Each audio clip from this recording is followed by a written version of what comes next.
Shalom, firman Tuhan bagi kita pada saat ini yang bertemakan jangan bertindak bodoh. 1 Samuel pasal 3 ayat 1 sampai 22.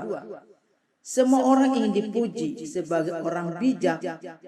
Namun apakah semua orang bijak? Sudah 2 tahun lamanya Saul memerintah Israel dan memimpin pasukan perang. Yonatan mengalahkan pasukan Filistin dan Saul langsung memberitakan ke semua bangsa Israel dengan sangkakala. Ini tentu mendatangkan kemarahan orang Filistin dan serangan besar atas Israel di Mikmas. Karena terjepit, banyak rakyat Israel bersembunyi dan melarikan diri. Sementara itu Saul dan rakyatnya mengikuti, masih menunggu Samuel di Gilgal. Setelah 7 hari, Saul menjadi resah sehingga ia bertindak sendiri dengan mempersembahkan kurban bakaran dan kurban keselamatan. Setelah selesai, Samuel datang dan menegur Saul yang tidak sabar menunggu adakah keangkuhan dalam hati Saul sebagai raja. Seolah-olah tanpa Samuel pun ia bisa memohon perkenanan Tuhan. Kata Samuel, sungguh bodoh tindakanmu itu. Saul tidak mentaati perintah Tuhan sehingga Tuhan tidak akan mengokohkan kerajaannya dan akan mencari orang yang berkenan di hatinya sebagai pemimpin umatnya. Tindakan yang Saul pikir bijak adalah tindakan bodoh. Meskipun Saul adalah raja yang dipilih Tuhan dan diberi roh sehingga ia dapat memerintah Israel dengan bijak. Namun akibat kebodohannya yang melawan Tuhan, Tuhan pun tidak lagi berkenan kepadanya. Hati-hati.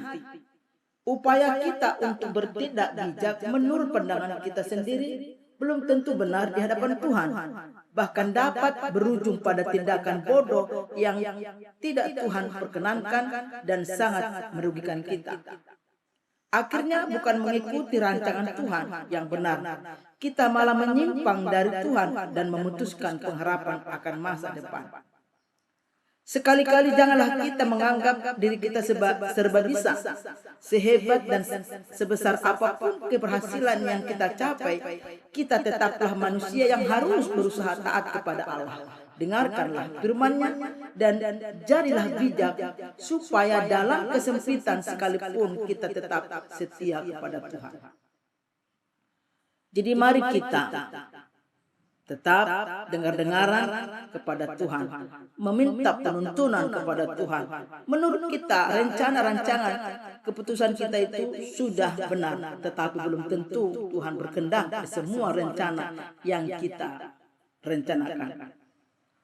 Maka penekanan di sini 1 Samuel 13 ayat 1 sampai 22. Dalam keadaan baik-baik saja, mungkin kita dapat berpikir matang dan berpikir dengan tenang, sehingga cukup besar peluang kita untuk melakukan tindakan yang bijak. Namun bagaimana jika kita berada dalam kesempitan? Jika kita harus mengambil keputusan selagi lawan mendekat dan kawan mendesak, bisakah kita menghindari dosa dan mentaati perintah Tuhan? Atau akankah kita mengulang kebodohan yang sama seperti Saul? Maka di sini pertanyaan-pertanyaan yang harus kita jawab. Apa saja yang Anda baca? Berapa lama Saul menjadi raja dan apa yang dilakukan? Ini pertanyaan yang dilontarkan melalui materi ini. Apa yang Yonatan dan Saul lakukan? Dan juga apa yang orang Filistin lakukan. Lalu apa reaksi rakyat Israel terhadap Saul?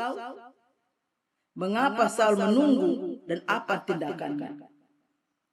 Apa yang terjadi ketika Samuel muncul?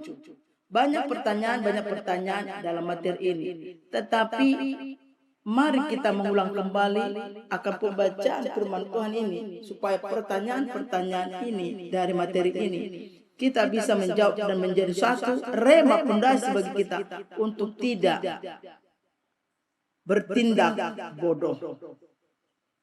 Menurut kita itu sudah pas, menurut kita itu sudah benar. Tetapi sekali lagi, kalau itu bukan dari kehendak Tuhan, hikmat daripada Tuhan, semua rencana-rancangan kita itu pasti tidak berkenan kepada Tuhan. Oleh sebab itu mari kita minta penuntunan kepada Tuhan. Untuk firman Tuhan ini, biarlah kiranya kita diberkati dan diberikan kita pemahaman yang benar untuk tidak salah bertindak. Tuhan Yesus memberkati kita semua. Shalom.